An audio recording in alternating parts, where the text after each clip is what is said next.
네, 다같이 사도신경 하심으로 12월 6일 수요강단 시작하도록 하겠습니다.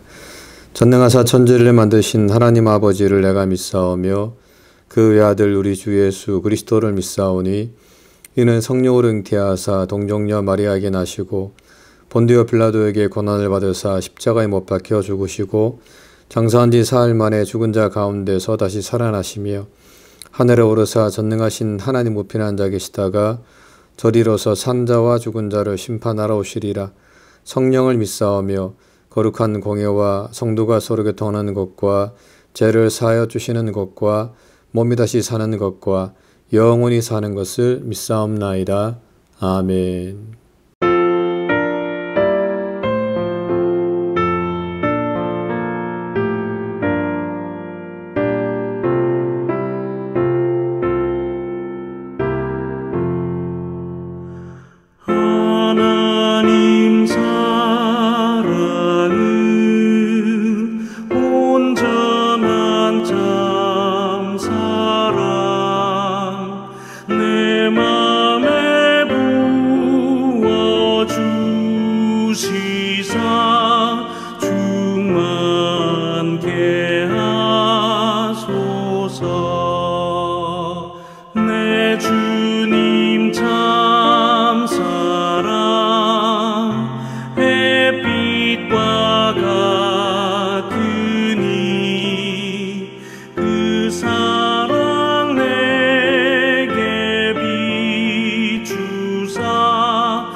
네, 기도하겠습니다. 참 좋으신 하나님, 지난 3일도 저희를 지켜주시고 또 오늘도 이 수요 강단을 통해서 또 하나님 말씀 앞에 서게 해주시니 감사합니다. 하나님, 정말 이 시간이 복된 시간이 되게 도와주시고 또 이 시간을 통해서 또 하나님의 뜻을 깨닫고 또 하나님의 뜻을 발견하는 귀한 시간이 되게 도와주시옵소서. 늘 하나님 말씀을 따라서 하나님 우리가 살아가려고 하지만 하나님 이 험난한 세상에서 우리가 하나님 말씀보다는 세상의 가르침과 또 육신의 정욕과 육신의 소욕을 따라서 살아갈 때가 많이 있습니다.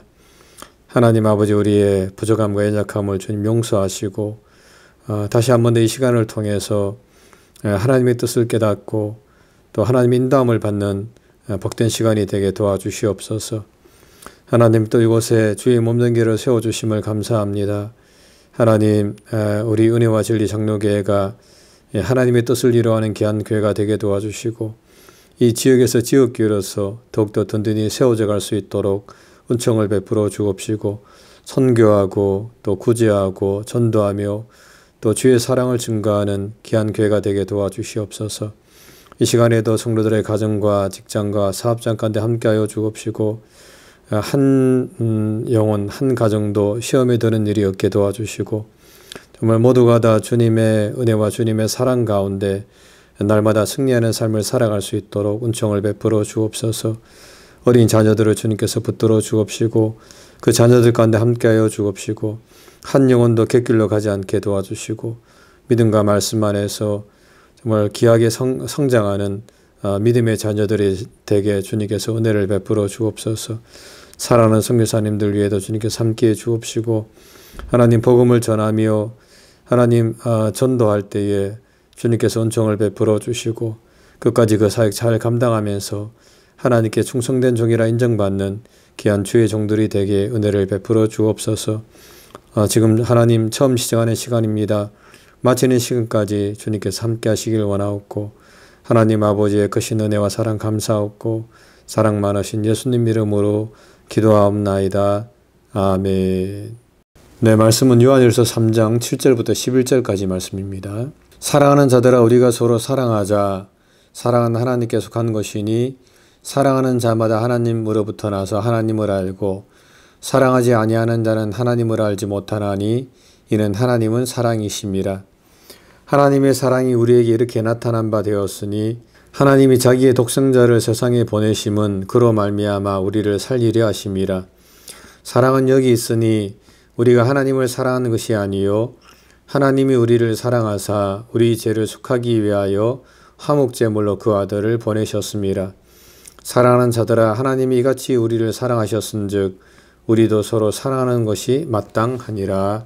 아멘. 네, 오늘은 하나님을 아는 지식 10번째 하나님의 사랑에 대해서 함께 좀 우리가 배워보도록 하겠습니다. 먼저 이 내용을 공부하는 목적은 성경에 기록된 하나님의 사랑을 알고 또 그 넓이와 깊이와 풍성함을 헤아리는 그런 시간을 좀 함께 갖기 위함입니다. 오늘 본문에서 사도 요한은 하나님은 사랑이시다라고 하는 말을 두 번에 걸쳐서 좀 반복된 진술을 하고 있습니다. 그런데 사실 이 진술은 성경에서 말한 가장 엄청난 발언 중에 하나이고 또한 가장 오해를 불러일으키는 그런 진술 중에 하나라고 이야기할 수가 있습니다.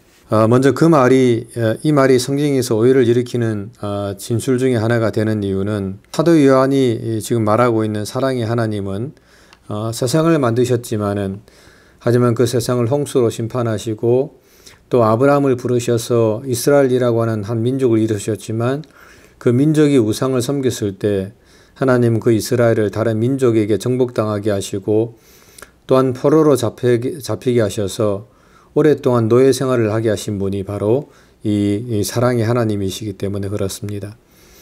또한 세상을 구원하기 위해서 자기 아들을 보내신 하나님은 어느 날에는 의로서 세상을 심판하실 하나님이 바로 사도 요한이 말하는 그런 사랑의 하나님이기 때문입니다. 그래서 어떤 사람은 이 사도 요한이 말한 이 사랑의 하나님이라고 하는 그 진술만 가지고 사랑이신 하나님께서 어떻게 불순종하는 사람들을 징계하시고 그들을 심판하실 수가 있는가라고 이렇게 주장하는 사람들이 있습니다.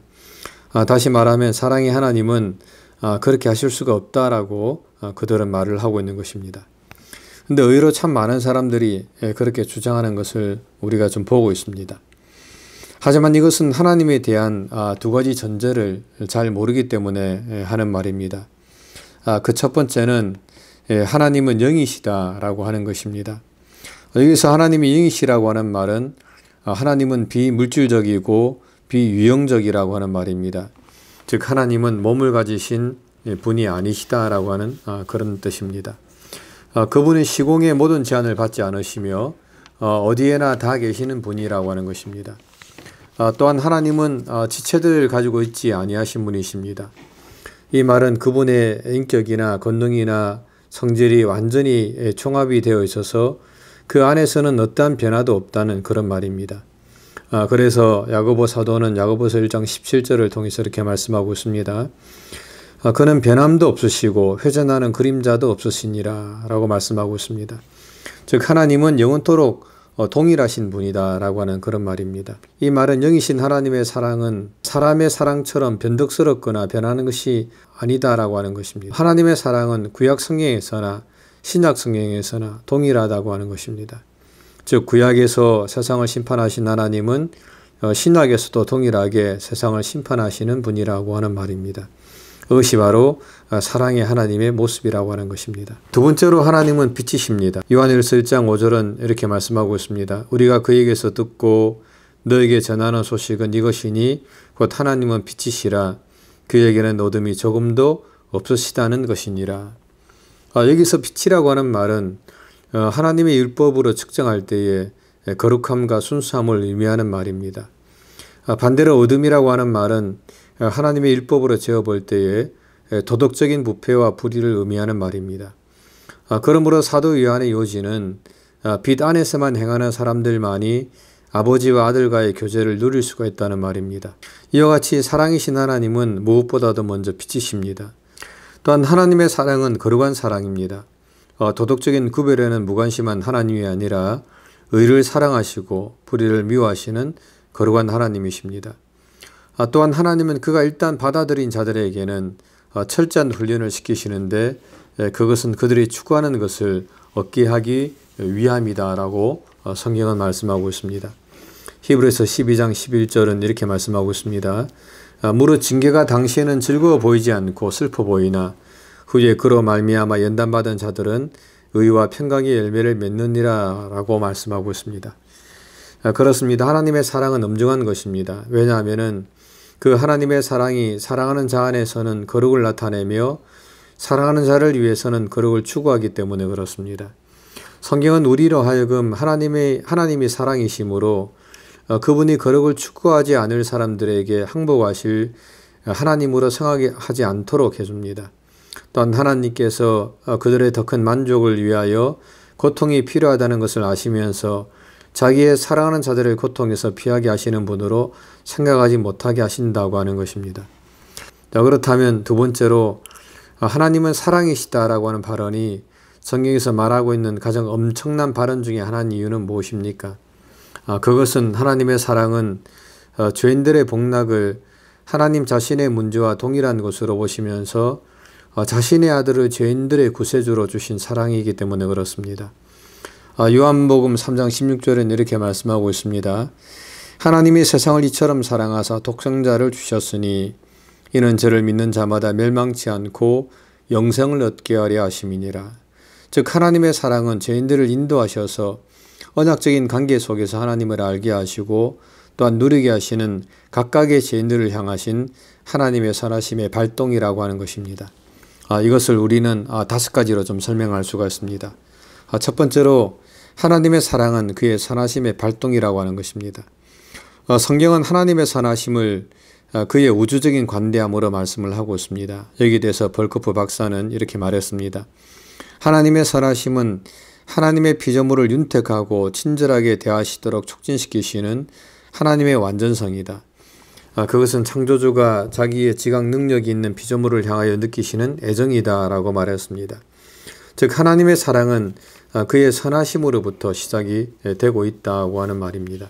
두 번째로 하나님의 사랑은 죄인들을 향하신 그의 선하심의 발동입니다. 앞에서 설명한 것처럼 하나님의 사랑은 은혜와 자비의 성질을 가지고 있습니다. 하나님의 사랑은 인애의 하나님께서 받을 가치가 없을 뿐 아니라 오히려 정반대로 사실상 벌을 받아야 하는데도 베풀어 주시는 사랑을 의미하는 것입니다. 하나님의 사랑을 받은 사람들은 하나님의 율법을 어겼으며 하나님이 보시기에 본성이 부패하여 마땅히 정죄를 받고 최후의 하나님의 존전에서 버림을 받아야 하는 죄인들입니다. 그런데 하나님께서는 그런 죄인들을 사랑하시는 것입니다.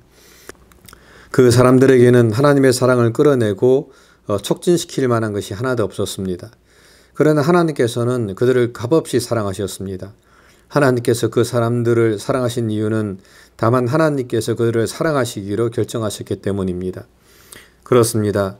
하나님 자신의 주권적인 선하심과 기뻐하심 외에는 우리는 그 사랑에 대한 어떤 이유도 찾을 수가 없습니다. 이것이 바로 죄인들을 향하신 하나님의 사랑이라고 말을 할 수가 있습니다. 세 번째로 하나님의 사랑은 각각의 죄인들을 향하신 하나님의 선하심의 발동입니다. 그것은 어느 특정한 사람에게만 혹은 보편적으로 모든 이에 대한 희미하고 분산된 선한 뜻이 아닙니다. 오히려 어디서나 똑같이 공정하게 편지하는 기능이 있기 때문에 이 하나님의 사랑의 본질은 그 대상에게 효과를 나타내고 있는 것입니다. 창세전에 작정된 하나님의 사랑의 목적은 첫째로 그가 축복하실 사람들을 선택하는 것을 수반합니다. 두 번째로 그들에게 베풀어질 은총의 약속과 그 은총이 실현되는 방편과 그것을 누릴 수 있는 방편을 수반합니다. 바울은 데살로니가 교인들에게 이렇게 편지를 했습니다. 주의 사랑하시는 형제들아, 우리가 항상 너희를 위하여 마땅히 하나님께 감사할 것은 하나님이 처음부터 너희를 택하사 성경에 거룩하게 하심과 진리를 믿음으로 구원을 얻게 하심이라 라고 말씀하고 있습니다. 그렇습니다. 때에 맞게 나타난 각 죄인들에 대한 하나님의 사랑의 발동은 하나님께서 영원전에 작정하신 그들 각 죄인들을 축복하시려는 목적을 성취하시기 위함이라고 하는 것입니다. 네 번째로 죄인들에 대한 하나님의 사랑은 죄인들의 복락을 하나님 자신의 것과 동일시하는 것을 내포하고 있습니다. 만일 아버지가 자기 아들이 고통을 당하고 있는데 그것을 보면서도 도리어 즐거워한다든지 또는 아무런 관심이 없다면, 그리고 아내가 고통을 당하고 있는데 그 남편의 마음에 아무런 느낌이 없는 것을 본다면 우리는 그들의 관계를 단번에 의심할 수밖에 없습니다. 왜냐하면 진정으로 사랑하는 사람들은 그들의 사랑하는 사람들이 진정으로 행복해질 때에 자신도 함께 행복을 느낄 수가 있기 때문에 그렇습니다. 그리고 그것은 하나님께서 사람을 사랑하시는 데 있어서도 마찬가지입니다.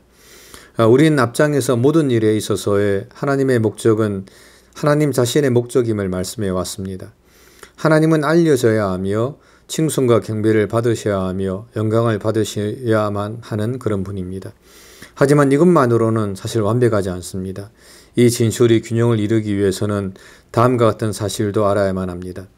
하나님께서 자신의 사랑을 사람들에게 베푸셨기 때문에 하나님은 자원하여 자기 자신의 궁극적인 행복과 사람들의 행복 사이를 떨어질 수 없는 관계로 만드셨다고 하는 것입니다.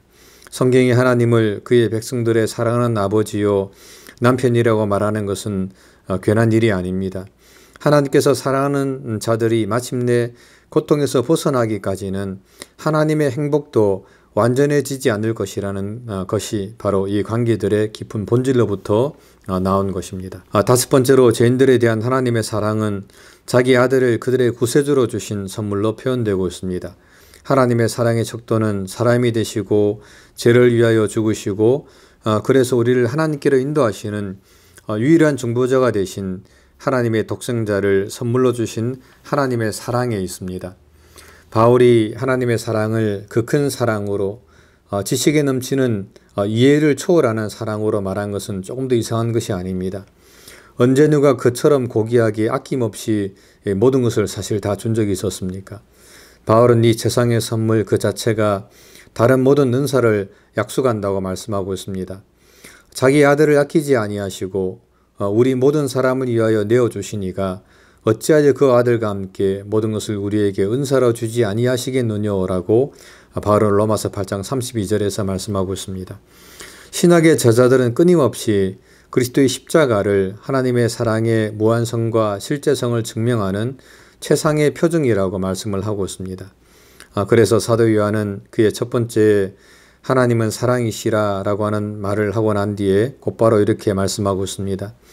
하나님의 사랑이 우리에게 이렇게 나타난 바 되었으니 하나님이 자기의 독생자를 세상에 보내심은 저로 말미암아 우리를 살리려 하심이니라.